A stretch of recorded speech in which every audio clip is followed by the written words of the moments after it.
welcome to the second podcast offered by Cubic Wisdom called Journey to the Real. My name is Nüket Kardam. In a series of podcasts, I explore the poetry offered in the album Journey to the Real by Cubic Wisdom. Cubic Wisdom is the name of the project Amir Etematzadeh and I created. Amir is a very talented musician and teacher. You can find out more about him at amirschoolofmusic.com. Amir is spelled A-M-I-R. You can listen to our album on Spotify and iTunes. I wrote and recited the poetry in this album. I have been a student of Sufism, the mystical tradition of Islam, for many years. My poetry is inspired by the practice of Sufism, learning from the teachers that I've studied with over the years, and ultimately from Mevlana Celaleddin Rumi and Muhyiddin Ibn Arabi, the most precious two guides of the tradition. Each episode will consist of questions exploring one of the poems in Journey to the Real album. In the first episode, I explored the piece called Aroma. In this podcast, let's take a look at the second poem called Secrets of Silence. I'd like to look into each stanza more deeply.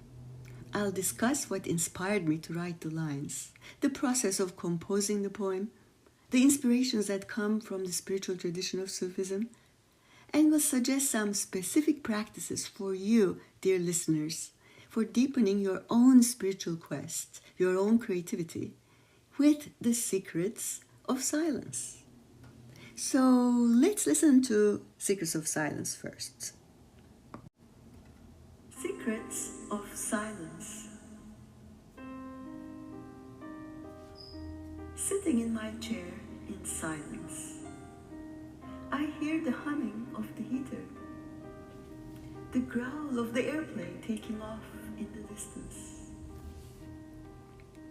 I see the orange, red, yellow leaves on the trees from my window, the electric wires and the blue, blue sky. I watch the little birds dance in the oak tree and the squirrels race with each other on the fence. I feel the blood running through my veins, my breath in and out. Slowly my jaw drops. A half smile adorns my lips. My chest expands. My breath slows down. Now there is space between each breath. A space which seems like eternity. A vast spaciousness, calmness. My being gets smaller and smaller. The space gets bigger and bigger. Now I'm just a dot in this vast space. A compass is over me and it's drawing a circle around me. That circle is my life. The circle is near completion. Yet, where is the beginning and the end?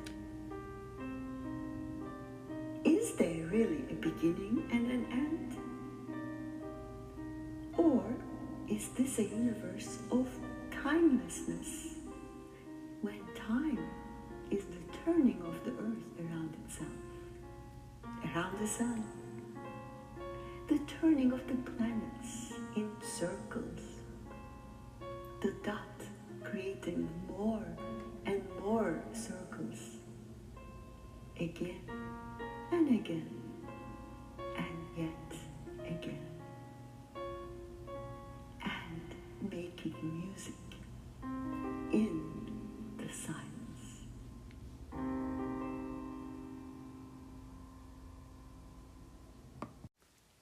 So, why silence? Or why am I afraid of silence? Is the first question for me. Why do I feel the need to fill up that space? Why do I want to be distracted? In order not to look inside, not to see what there is? So this poem is really the attempt to live with silence and to see what there is. Ultimately, what am I afraid of? Death? I mean, the silence. The silence is so important because it makes us aware that there's a deeper I there. And the only way we can go there is through silence and through becoming aware of our five senses, paradoxically. We have to be aware of our five senses. We have to live in the moment to understand that we are not our thoughts, our feelings, our imagination, that there's someone, something deeper, a deeper I than just being attached to our emotions or our thoughts. So as I sat silently and paid attention to my breathing, first thing that happened was that I became aware of my five senses. I became aware of what I saw, what I heard, what I felt, what I imagined. So that's what I wrote down. Sitting in my chair in silence, I hear the humming of the heater, the growl of the airplane taking off in the distance. I see the orange, red, yellow leaves on the trees from my window, the electric wires, the blue sky. I watch the little birds dance in the oak tree and the squirrels racing with each other on the fence. All of this was happening right in front of me, and I was able to be aware of it in that silence, paying attention to my breathing. So what happened was life became colorful. It became more interesting. I paid attention to things I didn't before. I started to be in the moment. As I sat a bit longer, something else started to happen. Or you could say that less and less started to happen. Going back to the poem, I feel the blood running through my veins, my breath in and out. Slowly, my jaw drops. A half smile adorns my lips. My chest expands. My breath slows down. Now, there is space between each breath, a space which seems like eternity. This was such a beautiful space that I did not want to leave it. I wanted to be there forever. Once I sink into this place, that's where I find that a different I appears. The I inside the I that I know. Yunus Emre, the Turkish Sufi poet, calls this, there's a self inside myself.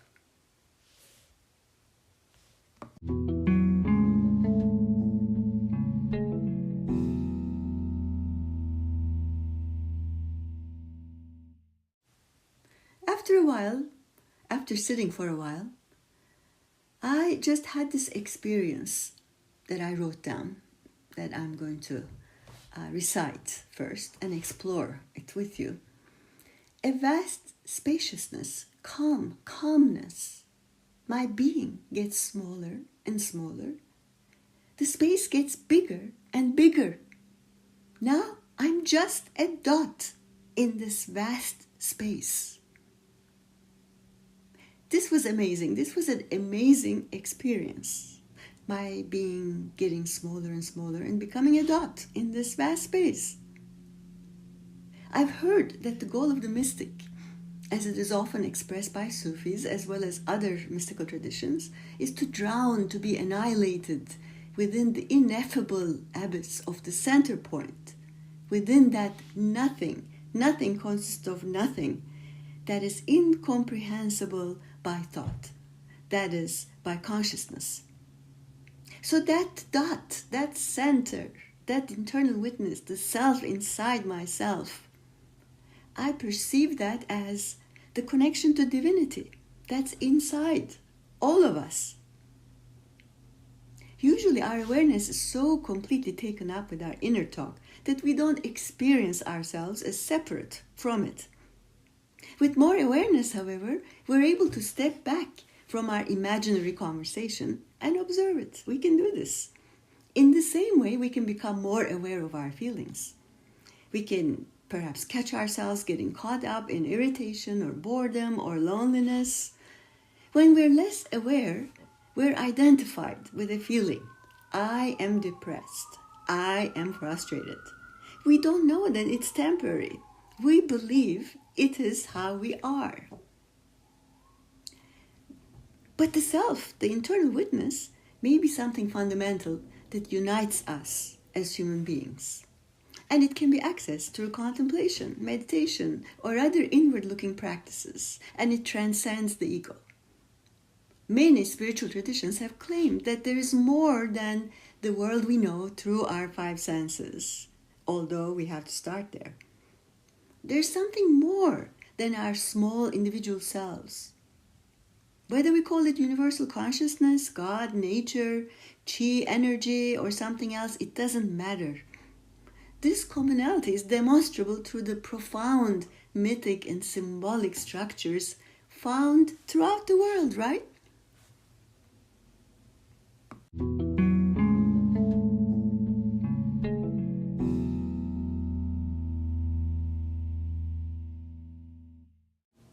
All right. Now let's look at the last section of the poem, and I'm going to recite it. A compass is over me and is drawing a circle around me. That circle is my life. The circle is near completion. Yet, where is the beginning and the end? Is there really a beginning and an end? Or is this a universe of timelessness, when time is the turning of the earth around itself, around the sun, the turning of the planets in circles, the dot creating more and more circles, again and again and yet again, and making music in the silence. This section felt like the words were coming from a much deeper place. And what I experienced here is that time is not linear. Life is not linear, but circular. If we go back to Neoplatonism, Plotinus wrote the following: self-knowledge reveals the fact that the soul's natural movement is not in a straight line. It circles around something interior, around a center. Now the center is that from which proceeds the circle that is the soul. Now, isn't that beautiful? The soul will therefore move around the center that is around the principle from which she proceeds. The souls of the divinities ever direct themselves toward it, and that's the secret of divinity. For divinity consists in being attached to the center. This comes from a work called Ennead, written by Plotinus. All right. Indeed, the goal of the spiritual quest is for self to step aside and let the absolute know itself through itself. There's a beautiful book called Conference of the Birds, written by Feridun Attar. And in it, he says, the pilgrimage and the way are but a journey from the small self to self with a capital S. So the life's journey in the Sufi tradition, and I'm sure in many other traditions too, spiritual traditions, is not seen as a linear path.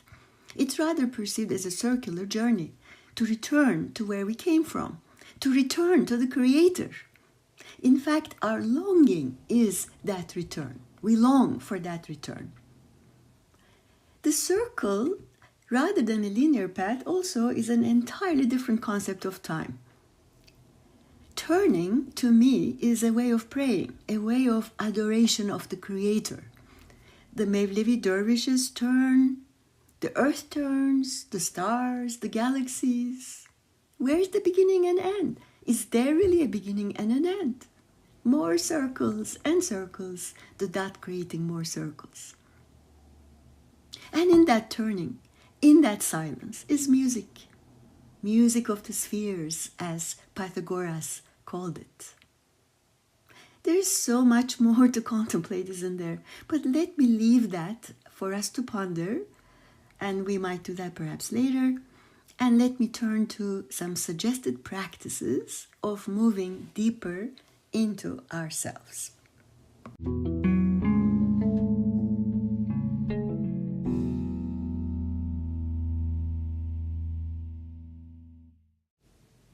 So, dear friends, when we relax and allow awareness to expand and deepen, we become less caught up in whatever has magnetized our attention. We become less fearful, less anxious. We gain perspective about what we're doing, hopefully. As we do this work, we may begin to realize that there's a deeper self, the internal witness that's doing the thinking or feeling. That internal witness is also our link to divinity, which is also the source of our creativity. To the extent that we're fully present to whatever we find in ourselves, the constrictions of personality begin to relax, and our internal witness, which is our essence, begin to manifest more deeply. Whatever we find pleasant or unpleasant, we could simply observe it. We do not try to change it, nor do we criticize ourselves for what we uncover. When we gain experience with being present and observing ourselves, we might begin to notice the development of a seemingly new aspect of our awareness, a profound ability to witness our experience more objectively. This quality of awareness has been called the inner witness or inner observer. Our awareness generally expands and contracts like a balloon, I find, but identification always causes it to become smaller. We might notice when we're identified with something, our awareness of our immediate surroundings is greatly diminished. We're less aware of other people, of our environment, of our inner state. Simply put, the more identified we are, the more contracted our awareness is, and the more out of touch with reality we are. So that's why I'd like to suggest an exercise, perhaps to help all of us. For this exercise, you will need a watch or clock, and if possible, a voice recorder. So find a place where you can sit comfortably and observe the room or the location you're in. So for 5 minutes, follow your attention as best as you can and name it in terms of your thinking, imagination, sensing, or feeling. All right?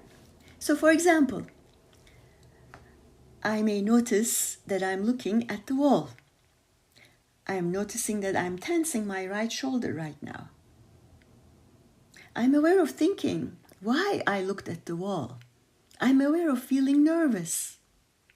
So you may wish to record your observations, or you may even wish to do it with a partner.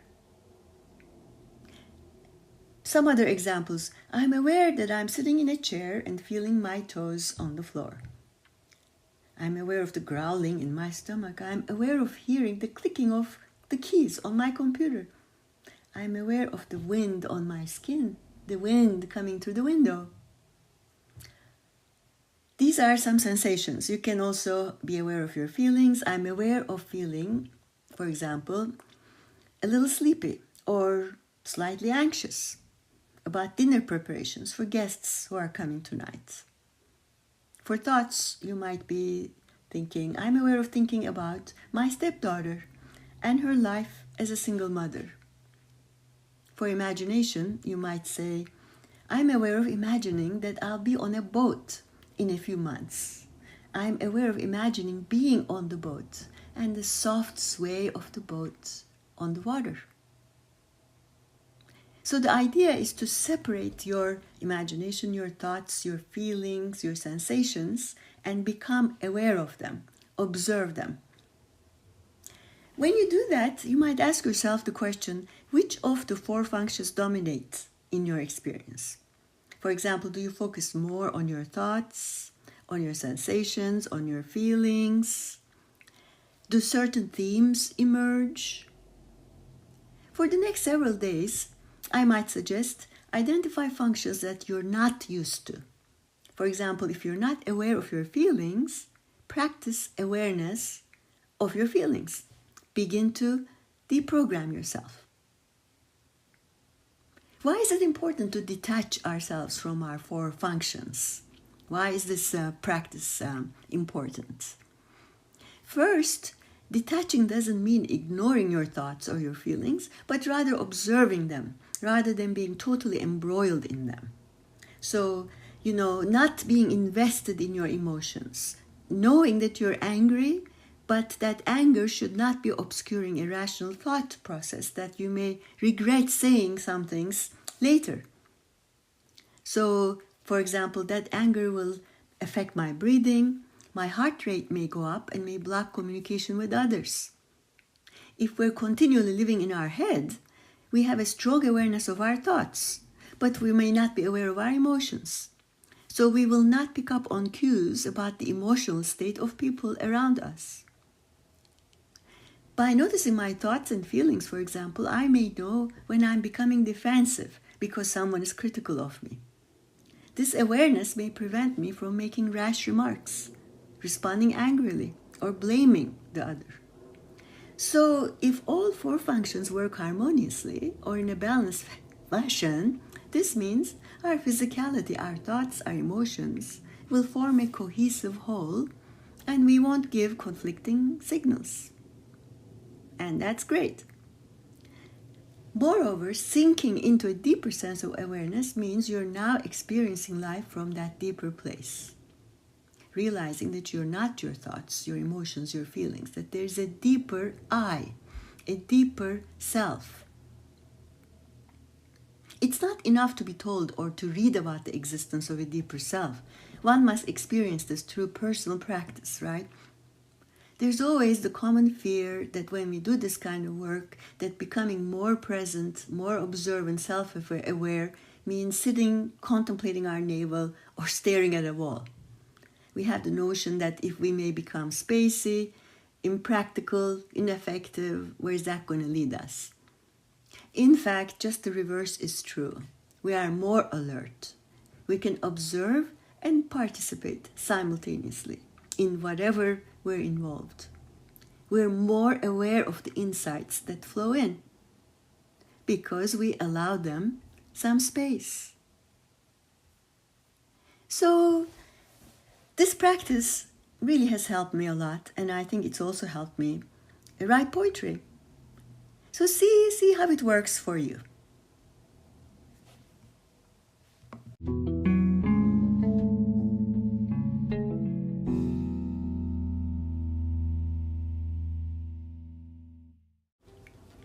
Dear friends, we have come to the end of this podcast.